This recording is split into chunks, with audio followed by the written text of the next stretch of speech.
วินาทีสำคัญพี่น้องเอ้ยติดตั้งแผ่นสมาร์ทบอร์ดด้านข้างนะข่อยตัดแจได้ละลวงของมันนะแจของมันกับต้นต้นนั้นแล้ว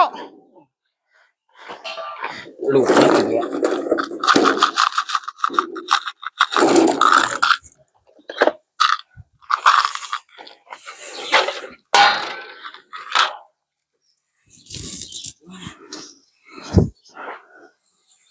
บ่ต้องบากอย่างไรเนาะตัวนี้เนาะนำเลยเนาะ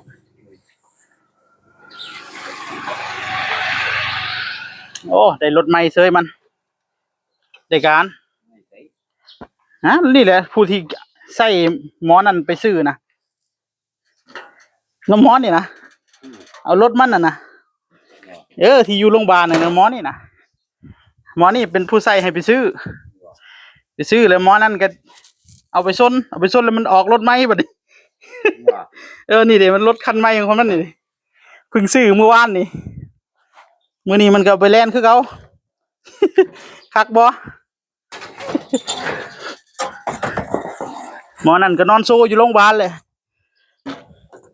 ออกไปนี่ก็มันใส่ไปซื้อก็ไปอีกเลยพอได้แบ่งขาหนึ่งก็เอาขาเดินเป็นมาเลยก็ค่อยนี่แหละเดินค่อยก็ได้เดินเรื่องเดินคนละแบบ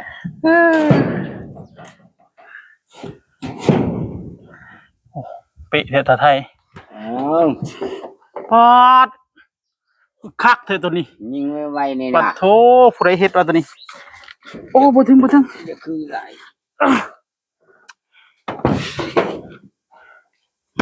ได้ตัดอันเดียวนี่คือขนาดยกเลยไหมคือยิงตูดมาแต่ทางพี่เดี๋ยวดินี่ได้การแล้วนี่ได้การก็ยิงละแม่ยิงไว้แม่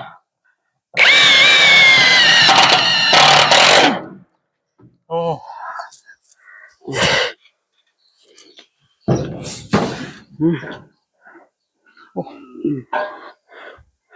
เบิ่งดูสุดท้าย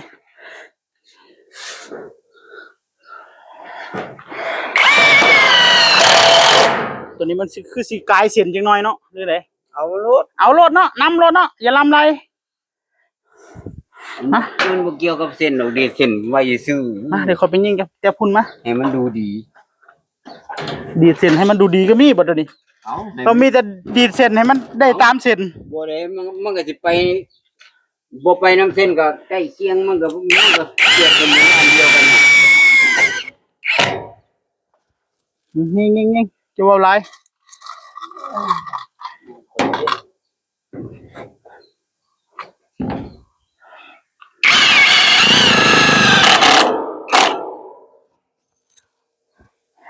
โชว์แกนี่แล้วก็ไข่ดอกเนาะบัดนี้เนาะ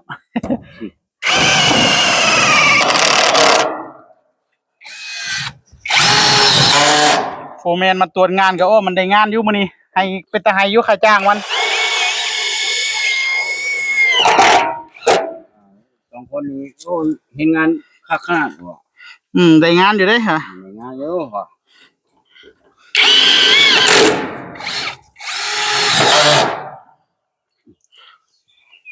อย่าติดกันหลายเด้อตะไทยเปลืองน็อต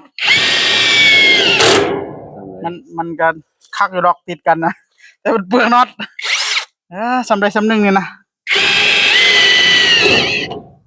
นี่ซ้ำนี่ละนี่วางนี่คอยใส่2 โต๊ะนะ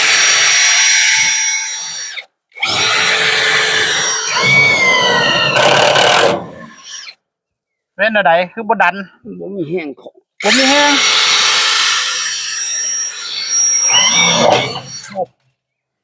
กินแล้วคือบ่มีแห้งจังบ่มีแห้งโอ้ที่ยิงได้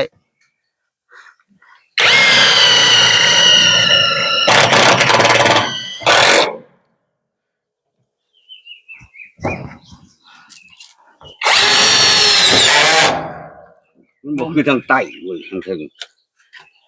เป็นยังไงทางเทิงมันแข็งกว่าบ่ทางเทิงมันเข้าไว้ ทางเทิงเข้าไว้ทางใต้เข้าซ่า โอ้ทางใต้เขาไว้ เออ ถึงเขาซ่ามันเดี๋ยวเยง เออ ดึงเดี๋ยว โอ้แบบนั้นเนาะ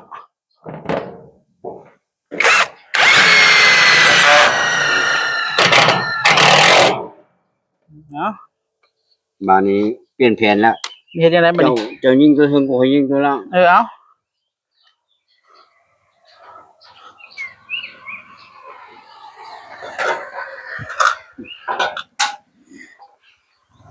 โอ้นี่ได้พอเพิ่นเด้พอขึ้นผืออุกอังสังขยาบ่แห้งเลย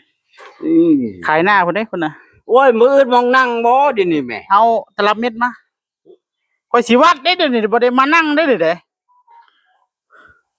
ข่อยสิวัดให้มันซ้ำกันกับตัวนี้เลยนี่โหดูตัวนี้มันเท่าไหร่นะ56เนาะ56เอาให้ซ้ำกัน56แค่นี้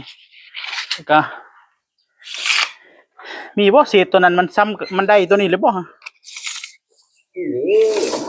บ้า บ่ยังสิมันเป็นบ่ได้เนาะ 56เจ้าลองวัดบ่ดู56อยู่บ่ตายมันฮะลองบ่ดูทางบ่ดูนี่เจนี่เจนี่ ทางนี้มันก็อันนี้ลงหน่อยเนาะ เบิ่งซะก่อนเบิ่งก่อนนะถามเบิ่งซื่อๆฮะ เดี๋ยวผมตาม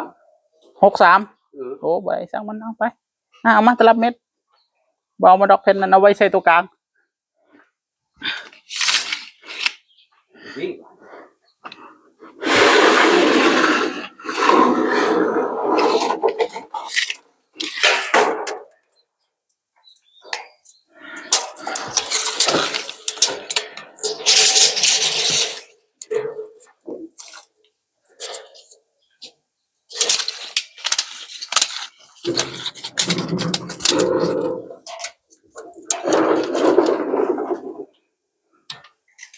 39 56กับ39 56กับ39 อีต่อดิลูกปองกันอยู่ที่เลย2อันเลย 56กับ39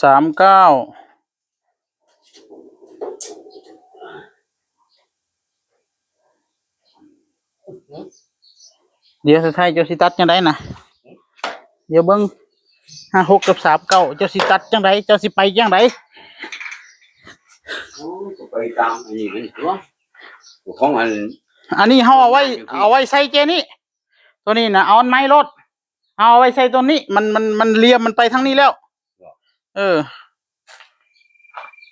เอาตัวเครื่องมุดใส่กัน ฮะบ่แล้วเอาตัวเต็มมาใส่อีกแผ่นหนึงก่อนเอาตัวนี้ละนี่เต็มนี่เอาลบก่อนจังน้อยก่อน เต็มไป ตัวเต็มนี่น่ะแผ่นเต็มโคโลอยู่นี่นะ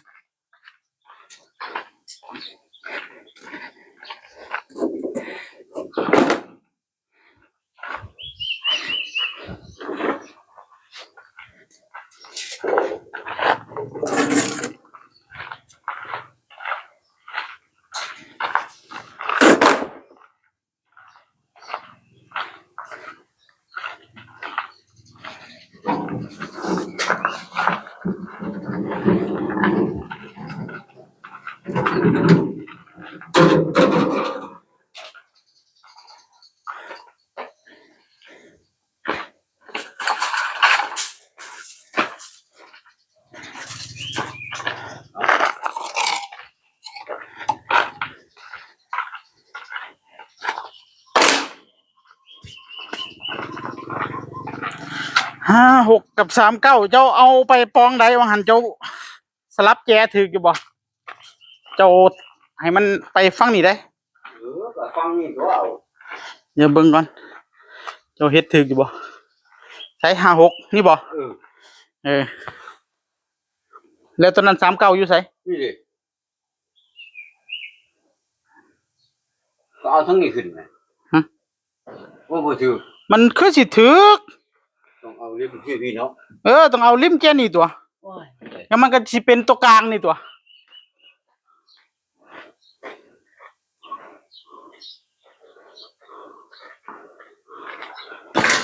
วัดไหมจากพุ่นมาพี่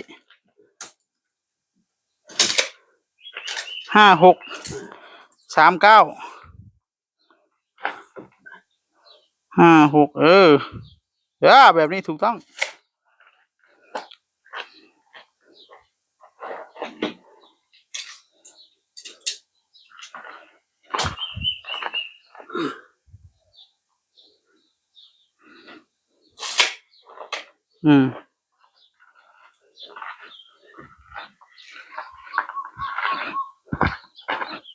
ผมเห็นรับเม็ดจะไปทาบวงนี้เพิ่นบอกเมื่อกี้นี่ มา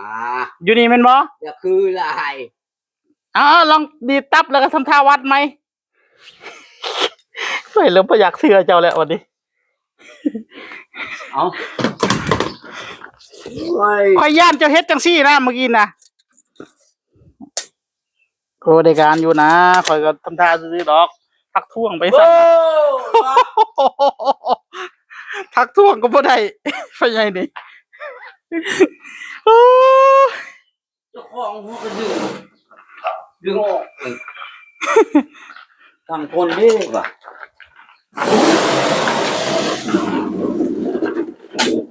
เจ้าสิตัดคือข่อยได้อยู่บ่บัดนี้ โอ้ ฮะ ต้องได้เหรอวะ น่า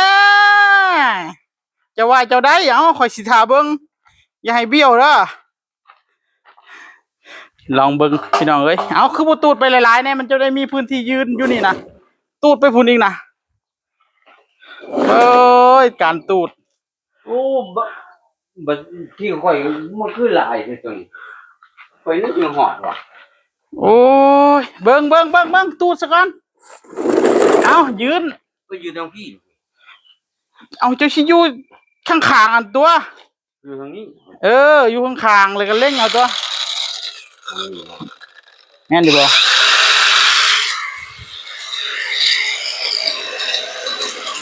ฮะ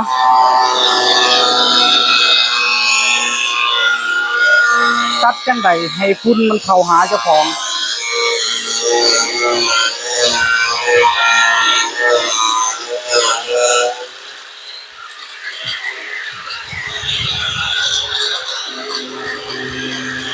เบิ่งเราเฮ็ดพี่น้องเอ้ย